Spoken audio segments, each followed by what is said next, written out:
Si le Rwanda a été pris comme un exemple de succès, c'est en fait parce que toutes les activités de lutte contre le sida sont totalement intégrées dans les secteurs.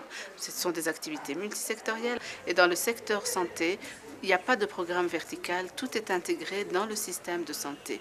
Depuis la communauté avec les agents, les animateurs de santé, les agents communautaires, jusque dans les centres de santé, les hôpitaux de district et puis cet hôpital où nous sommes actuellement, qui est l'hôpital de référence, le CH4.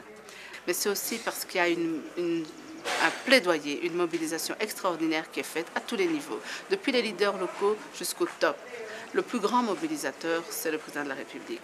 La première dame du Rwanda fait un plaidoyer extraordinaire, pas seulement au Rwanda, dans la région, dans le monde. Le Rwanda a réussi ce que beaucoup de pays n'ont pas pu, en faisant une harmonie entre un certain nombre de composants de la lutte. D'abord, un leadership très fort, ensuite une bonne coordination des interventions et enfin une grande couverture des interventions, pas seulement pour le traitement des malades, mais aussi pour la prévention.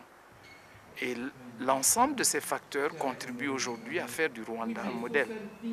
Lorsqu'on a une combinaison réussie entre le leadership au niveau politique et le leadership programmatique, on peut atteindre des résultats. Et le Rwanda l'a montré. Il y a 4 ans de cela, ils avaient moins de 400 personnes sous traitement. Aujourd'hui, ils ont 40 000 personnes sous traitement. Et l'ONU-SIDA, dans sa démarche, a essayé vraiment, en utilisant des petits fonds au départ, faire en sorte qu'on puisse repenser la gestion de la réponse.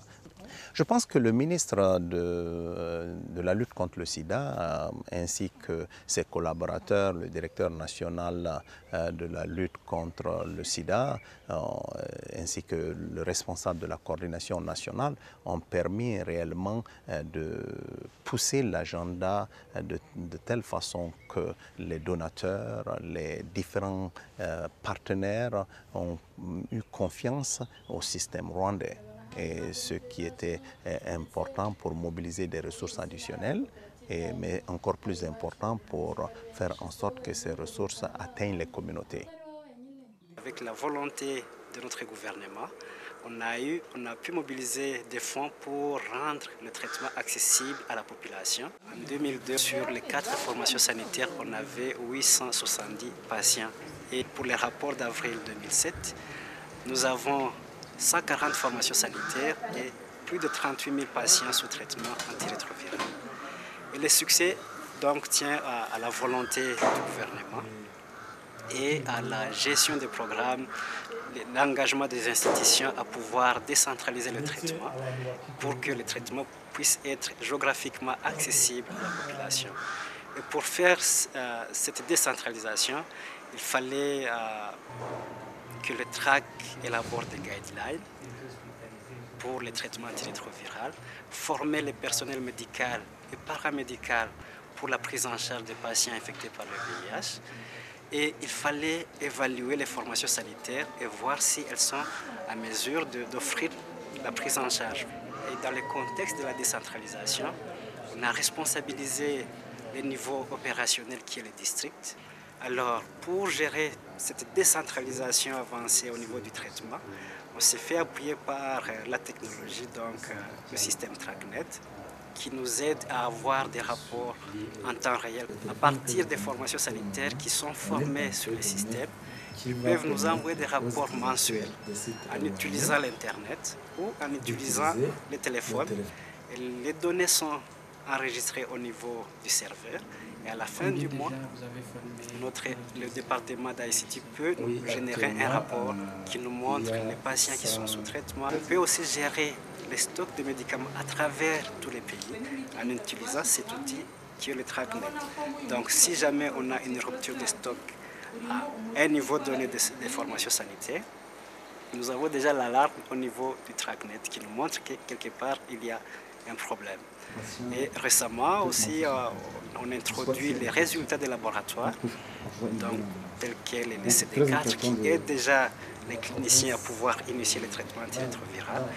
On commence aussi à avoir des données individuelles par patient L'objectif du pays, c'est l'accès universel. C'est tous ceux qui en ont besoin et accès. Mais pas seulement y avoir accès là où ils vivent. C'est comme ça que déjà, nous avons plus de 140 centres où les ARV sont disponibles. Nous voulons qu'il y ait une accessibilité dans les 400 centres de santé du pays, 400 lieux où l'on soigne. Donc ça, c'est la vision d'avenir, un accès universel à la prévention, un accès universel aux tests, un accès universel aux ARV. Et nous sommes plus qu'à mi-chemin et nous sommes contents parce qu'on vient de très loin. On vient d'un pays qui, à 12 ans, était totalement détruit. Il a fallu faire face à l'impact du génocide dans le domaine du VIH-Sida. Le VIH ayant été pris comme une arme de guerre par un viol systématique fait dans les communautés aux femmes. Et beaucoup d'entre elles se sont révélées séropositives. Rangewe ubwo ngubwo nagize ikibazo cy'ihohoterwa rishingiye ku gitsina, ubwo naje kwandura virusi itera sida. Ubwo hagati aho ngaho mbere yuko ninjira muri koperative nabaga mu rugo ntegereje urupfu n'imiti yari itari yanaboneka. L'association a ouvert ses portes dans le district de Gasabo. Elle est venue nous rejoindre. Elle nous a dit qu'elle était déjà infectée. On a vérifié, on a fait les visites. Et puis elle a directement commencé les ARV. Elle se porte bien. On devait avoir vraiment un trauma cancer parce que c'était nécessaire dans cette association. Le trauma cancer aide ces gens qui se rappellent de mauvaises choses qui se sont passées pendant le génocide et qui sont traumatisés. Parlons par exemple de Mukantabana Joséphine. Elle a été violée pendant le génocide. Et puis, tout ça, quand elle se rappelle de ce moment, elle court vraiment. Elle est traumatisée. Elle devient folle. Et là, notre trauma cancer l'aide beaucoup.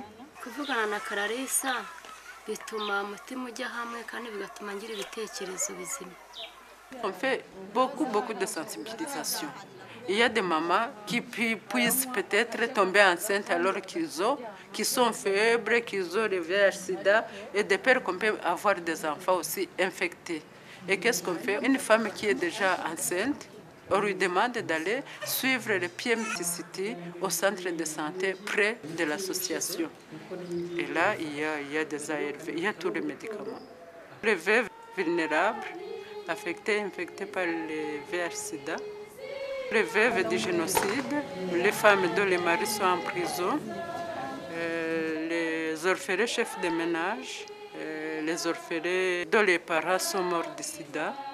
Ces personnes viennent pour se mettre ensemble en fait de lutter contre le sida, contre la pauvreté, ainsi soutenir l'unité et la réconciliation.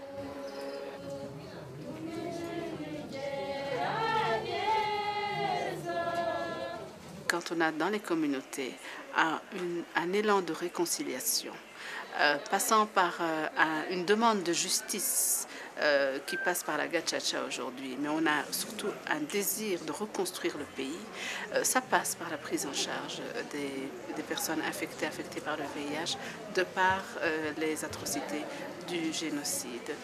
Et c'est pour ça que je trouve admirable ces membres de communautés qui se sont servis de la lutte contre le VIH-Sida pour ressouder et créer l'avenir et bâtir un avenir meilleur avec une santé pour tous, pour les Rwandais.